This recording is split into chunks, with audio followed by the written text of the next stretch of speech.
Pada awal abad ke-20, muncul berbagai pemikiran ekonomi yang menolak intervensi berlebihan dari negara terhadap pasar.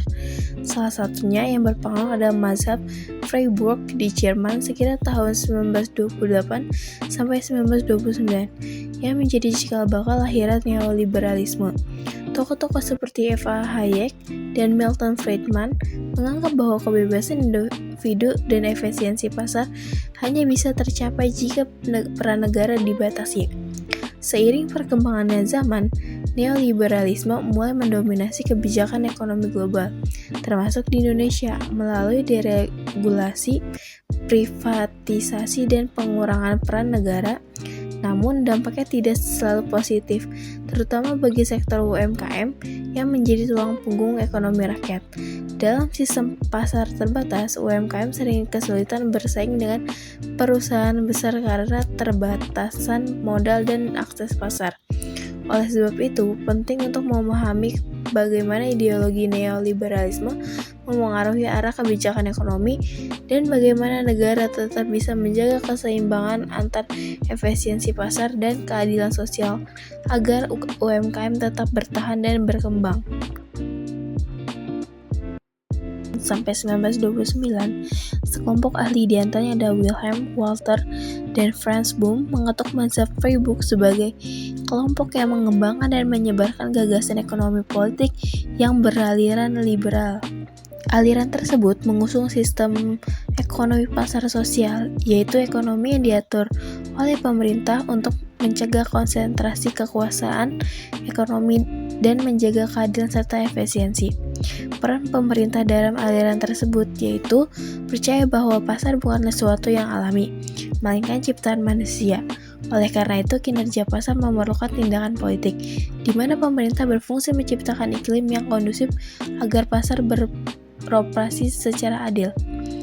Berbeda dengan sejarah liberal klasik, ordoliberal melihat sejarah kapitalisme sebagai sejarah institusional ekonomi di mana relasi sosial dan kapitalisme saling mempengaruhi.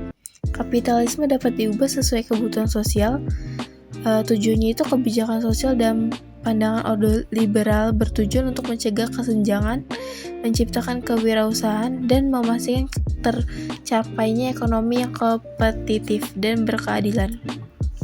Jadi pada intinya itu dari gagasan ordoliberal ini ada menyeimbangkan kebebasan dan keadilan sosial serta mengharmonisasikan kepentingan individu dan masyarakat. Sistem ini juga berupaya memegang pasar bebas yang cenderung mengarah pada perencanaan otoriter. Gerakan anti negara. Gerakan anti negara ini pada intinya adalah neoliberalisme.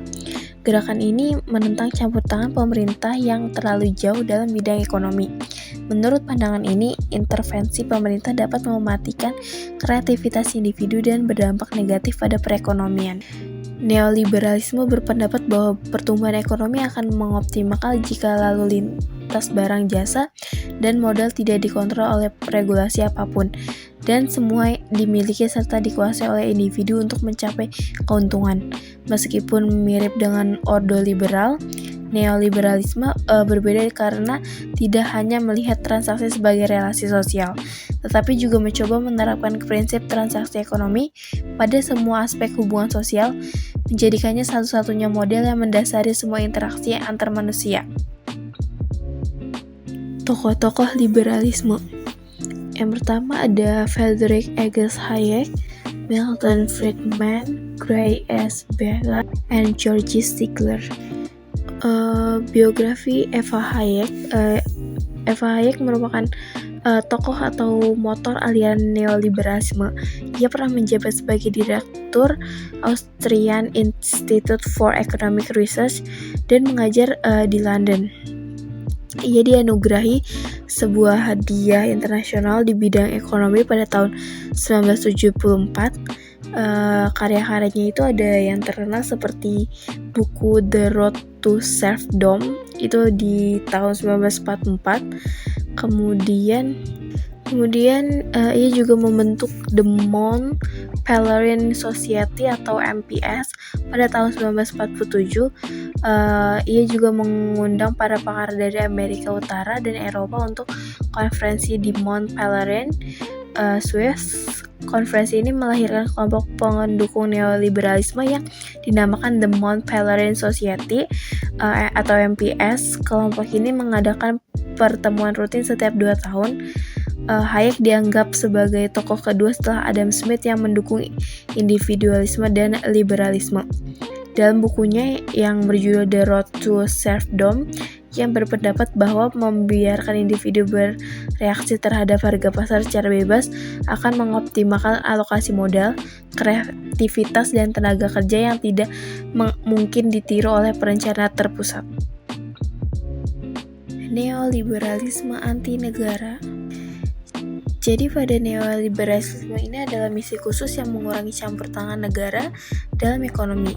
Dalam hal ini, pasar dijadikan satu-satunya cara untuk mengatur perekonomian dan tolak ukur keberhasilan kebijakan pemerintah. Sebagai implementasinya, peran negara digantikan oleh individu swasta.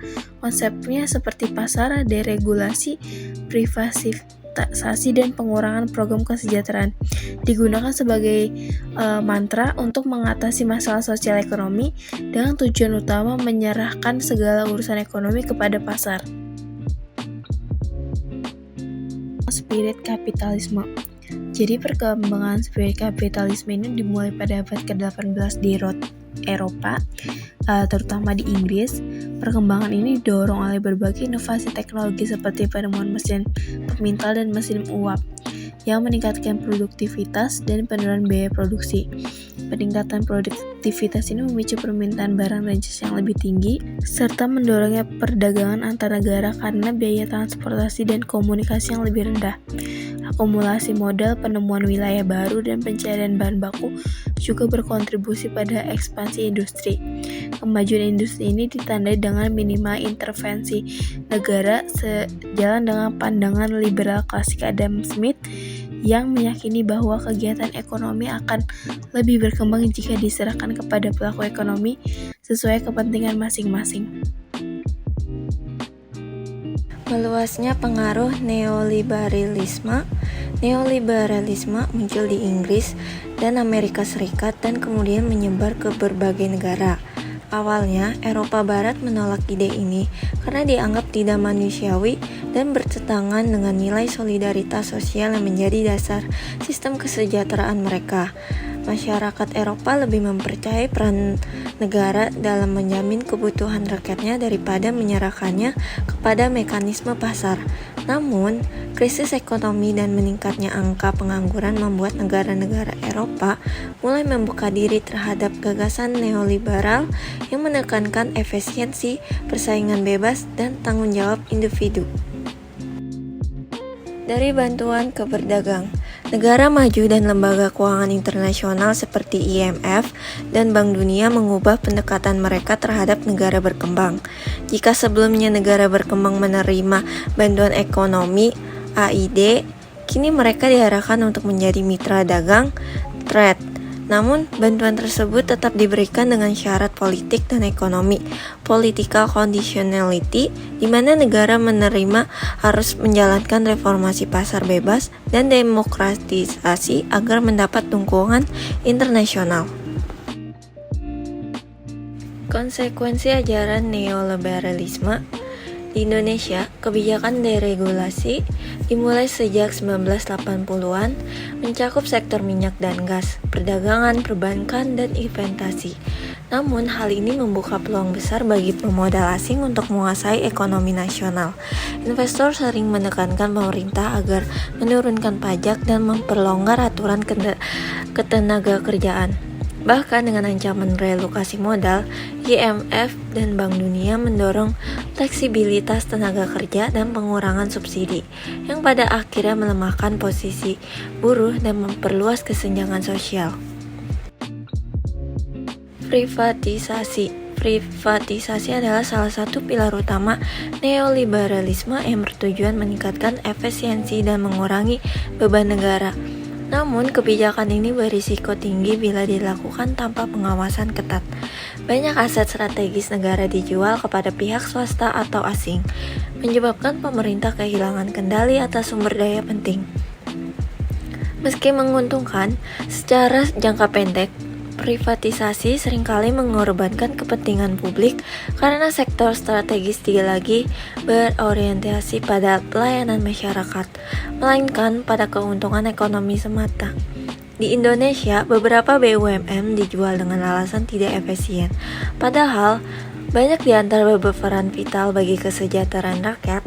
Privatisasi semacam ini memperlihatkan bagaimana kebijakan neoliberal dan melemahkan kedaulatan ekonomi nasional.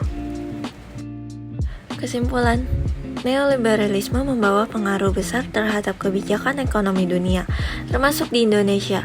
Paham ini menekankan pasar bebas, privatisasi, dan pembatasan peran negara dalam ekonomi. Walaupun bertujuan meningkatkan efisiensi dan pertumbuhan ekonomi, kebijakan neoliberal juga dapat menimbulkan ketimpangan dan melemahkan peran pemerintah dalam melindungi kepentingan publik. Dalam konteks UMKM, ideologi neoliberalisme memberikan tantangan tersendiri. Di satu sisi, pasar bebas membuka peluang bagi UMKM untuk berkembang, namun di sisi lain, tanpa dukungan kebijakan negara yang berpihak, UMKM bisa kesulitan bersaing dengan pelaku usaha besar. Oleh sebab itu, diperlukannya keseimbangan antara efisiensi pasar dan tanggung jawab sosial negara agar UMKM tetap menjadi pilar utama ekonomi yang kuat dan berkeadilan.